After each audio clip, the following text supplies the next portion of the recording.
Eugene Cisco here, licensed attorney and certified counselor with the last segment in our series on employment. If you recall, we have talked about how to find a job, how to figure out what your skill sets are and what your qualifications are, and match all those things with what you like to do. And then try to find a job and how to go about doing that. We talked about that in one episode. We also covered your resume and how to put together a resume. Resume is very tricky, and it's a very important component of the entire employment process. Often, that means the difference in whether or not you get a job or you are unemployed, is having a well-drafted, crafted resume. So we talked about that. And then we talked about, once you have your job, what to do, how to ask and how to request a raise, how to get in there and talk to your employer about how to secure more money for yourself and your family. And there's a skill to that. It's probably one of the most difficult things you'll ever do in your work life, and that is to sit across the table from your manager or your boss and ask them for a raise.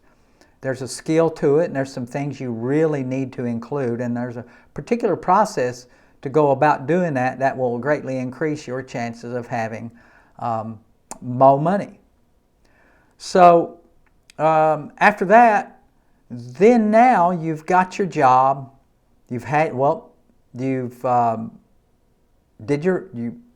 your job, you've got your resume, you've been employed, you've asked for your raise, and now we want to figure out the next step. What you have to do to keep your job. I know that sounds funny, and it seems kind of maybe that it's intuitive for a lot of people, but I will tell you, after having been a manager for several hundred people, after seeing several hundred colleagues and co-workers make really bad mistakes on the job site, there's a lot of things you can do to increase or enhance your chances of sticking around, and there's certainly a hell of a lot of things you can do to give yourself an early exit from the job. So we're going to cover some of those. Again, some of them are basic, and some seem like they're common sense, but I promise you they're not common sense, because if they were, there wouldn't be hundreds of books written on the subject. So one of the very first things that I always like to talk about, and where I counsel and talk to other managers, is prospective employees. Show up on time, show up early, stay late. Those are two big deals. Show up on time, show up early, really, because if you are on time, in a lot of managers' minds, you're late. Showing up on time means you're late in a lot of people, because the practicality of it is, if you're busting ass through the doors at 1 minute till 9 and work starts at 9 and you're there at 1 till 9, you're rushing through, you're sitting at your desk, or maybe you have to go to the bathroom, maybe you have to finish putting yourself together, maybe if you're a lady you got to put on some makeup, if you're a man you got to tuck your shirt tail in, maybe there's a lot of other things that you got to do before you actually sit down at your desk. That could take 15 or 20 minutes. Well, that's money to the boss. That's money to the company. You are taking their money and putting yourself together, which is something you should have done before you came into the office. So show up early. Spend a few minutes, even if it's on your own dime. Spend a few minutes getting yourself together, putting yourself together and getting ready for the work day. So stay late. Stay late. You don't got to make a big production of it, but stay late. But again, work within the policy manual. You're going to know a lot of that stuff. Some companies forbid you to stay, don't want you, they regulate the hours that you work and regulate payroll. But most small companies probably appreciate you staying late if it's not just a lollygag. Work hard while you're at work. Work hard. Keep your head down and work hard. If you stick your head up, you get shot at. Keep your head down, work while you're at work. Play while you're off work. Very simple formula. And so you want to do those things. Those right off the bat seem like fairly simple things that we should know, but most people forget.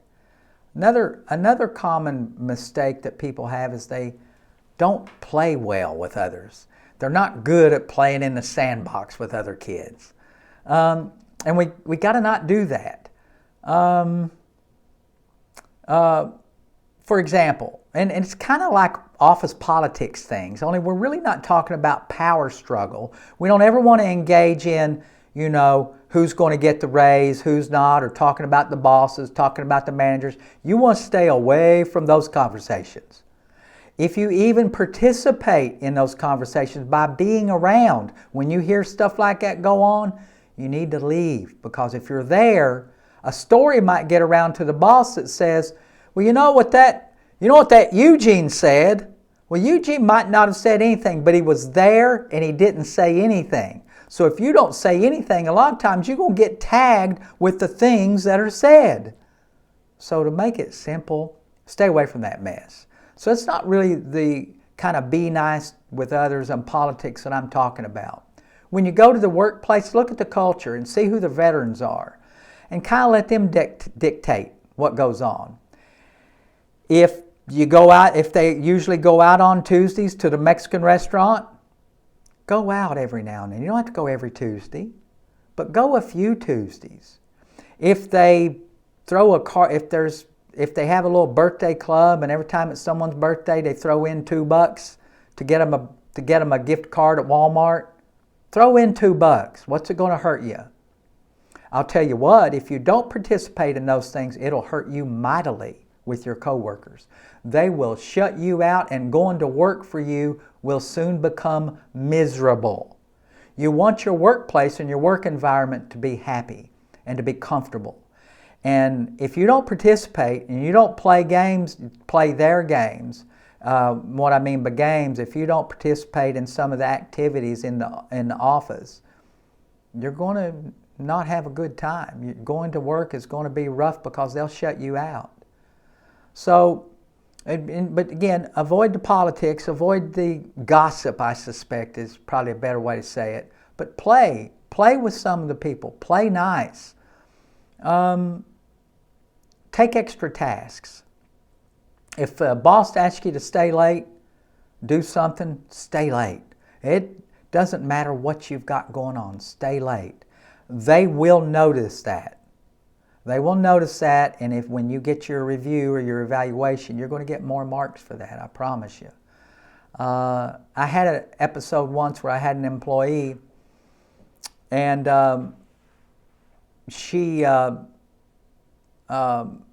that works for me knows that, I'm fairly liberal about my time. I don't have a punch time clock. But it was near the end of the day, and she had told me that she had to go, go to the vet and pick up an animal that she had. And I had something that needed to go out in the mail. So I asked her, I said, okay, yeah, cool. You mind if, you put this in the mail and I need a receipt because I have to show proof that I mailed it today. Well, she looked at me. She exhaled. Shoot, I'm a little late. I got to go pick up my dog, I think is what it was.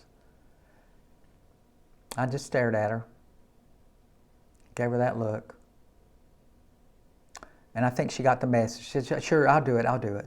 But just me having to do that, to look at her and tilt my head in disbelief, was upsetting to me because, I pay all my employees through lunch. I'm fairly liberal about their time. So this was upsetting to me. Do the extra when you're asked to do the extra. It's very simple. Be nice. As well as playing with others. I'll backtrack a little bit, playing with others. Also told you I've seen a lot. Had another employee and was a marvelous secretary. One of the most competent, skilled people I'd ever worked with. She'd put in her 2 weeks' notice to go to a better job opportunity with more money, and I was all in favor of that. I was happy that she was leaving to better herself. And if you're a manager out there, you should be just as happy when you have someone that's working for you and they leave you to do something better. That's a good thing. So she is leaving, and she put in her 2 weeks notice, and she left the company. And I'd hired someone. Well, about 4 days later, I get a call, and I recognized her voice. I said, "Hey, what are you doing?" She said, "Is that job?" And she was in a hurry and anxious, I could tell. "Do you still have that job available?" I said, "No." "What happened?" "I got fired." So I chuckled.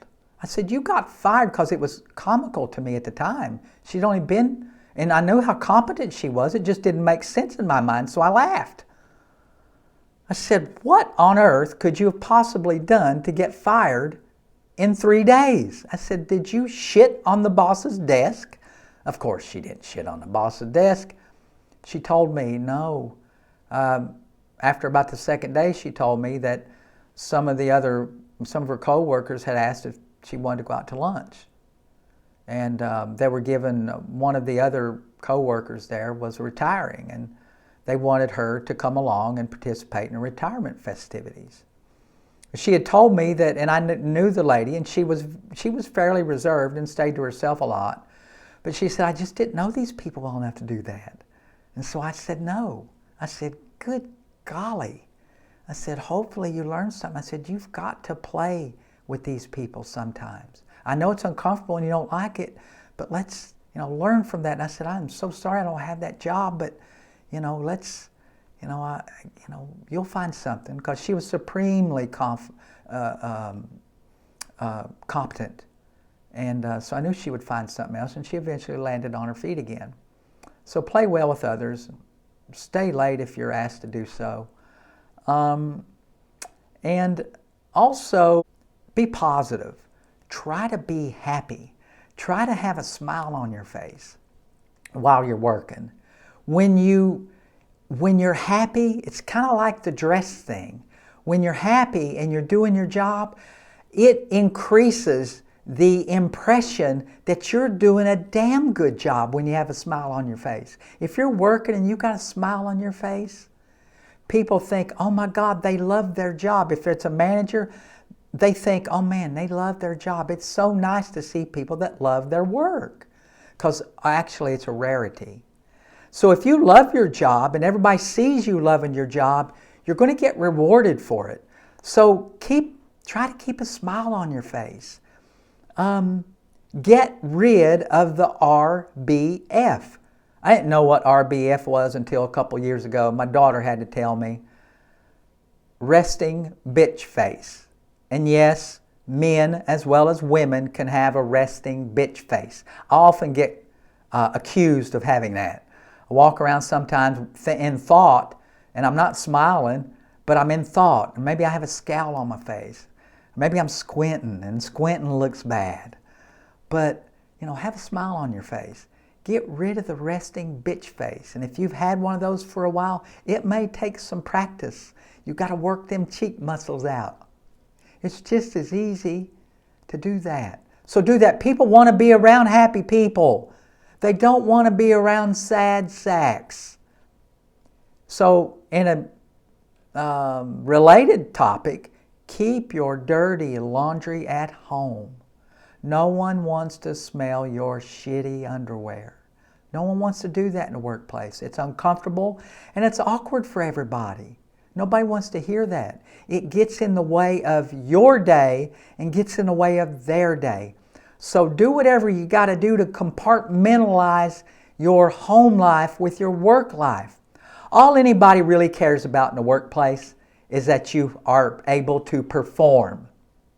The best ability in the workplace is availability, not only physically but mentally. If you are mentally beaten down by something at home, you are going to be unavailable at work, and people want you available. So, get rid of the resting bitch face no matter what's going on at home. Try to maintain that upbeat, positive attitude. It will get you noticed, I promise. I hate it. I hate it when people come to work and are constantly sad. As an employer, I begin to think is it the office? Is it something I'm doing? Is it something we're doing? And that's just something I don't want to have to carry around. So try to be upbeat and positive. Now, If you do have a problem, don't hesitate to go to your HR and let them know. Go to your manager and let them know there's some problems. Maybe they'll give you some time off until you sort it out. But don't continue to bring it in the workplace. Nobody wants it. It's bad. It's bad for the culture. It's bad for you. And you will get penalized for it sooner or later. So the last thing is social media. So social media has moved in with light speed over the past few years, and the things that you're allowed to do and not allowed to do, and unwritten as well as written rules. Again, your policy manual should have a lot of written guidelines and rules about what you do with media, how you handle the office media equipment. Don't text with the office phone. Don't sit on Facebook. On the office computer, don't go Christmas shopping on Amazon through the office computer. Don't photocopy your naked ass on the copier. There's a lot of things you don't do with office equipment. That has migrated into social media, and even with your own personal cell phones and devices, your iPads. You don't work on personal stuff while you're on the clock for a company. That's the same thing as stealing. A lot of employers look at that as stealing. That's like constantly coming in late and not reflecting that on your timesheet. That is stealing, and it'll get you fired. It'll get you out of a job. So social media, you see a lot of people now popping off. You just got to open up your Facebook or Twitter account or Instagram. Someone's popping off about their boss or their coworker all the time. That's a no-no. A lot of companies, again, have policies forbidding that kind of stuff. But even if they don't, there are a lot of unwritten rules that are out there. Say you get canned because of something you said about the boss through your Instagram account or your Facebook, or maybe you have a YouTube channel like me and you're practicing in your basement and you're popping off. And someone tells someone within your organization and you get canned. And then you go to your lawyer and you say, "But Mr. Lawyer, I thought we had the First Amendment and freedom of speech." The lawyer's going to look at you, and if it was me and I'm the lawyer and you come to my office, I would say, "Yeah, you do have freedom of speech, but you don't have freedom from consequences, and freedom of speech isn't a guarantee for you against your employer." The freedom of speech, as well as religion and the right to bear arms and all of those Bill of Rights in the Constitution, all of those are protections that you have to keep the government away from you. Private employers are a different animal. They can do pretty much whatever they damn well please. Your recourse is filing a lawsuit or a complaint. Now, you may well have a complaint with social media activity that you have. You may well have a complaint, particularly if it's not in written down in a handbook or a policy manual. You might well have a complaint, but guess what? You're going to get the answer to your complaint in a couple of years if you're lucky. By that time, you went bankrupt. You're hungry, you can't feed your kids, and you can't put gas in your car if you have a car. So, freedom of speech is one of those things that a lot of people think you have, and you do, but in the workplace, it's getting very limited. And that extends out of the workplace too, when you're home, when you're clocked out. A lot of these things I just talked about have occurred, and people are getting fired today because of what they post on Facebook or Twitter. They're getting fired. And they're mad. People get mad about it. And you see them then post again on Facebook about getting fired for something they said on Facebook. And they got to get a lawyer. And it drags on. And they may or may not win. Most likely they're probably not going to win. And even if they do, it's not going to be much. So, this is my rule. Unless you have fuck you money, keep those political opinions, particularly opinions about your boss and your coworkers, off social media, because it'll get you fired. That's a good way to lose a job. Unless you have fuck you money, keep it to yourself.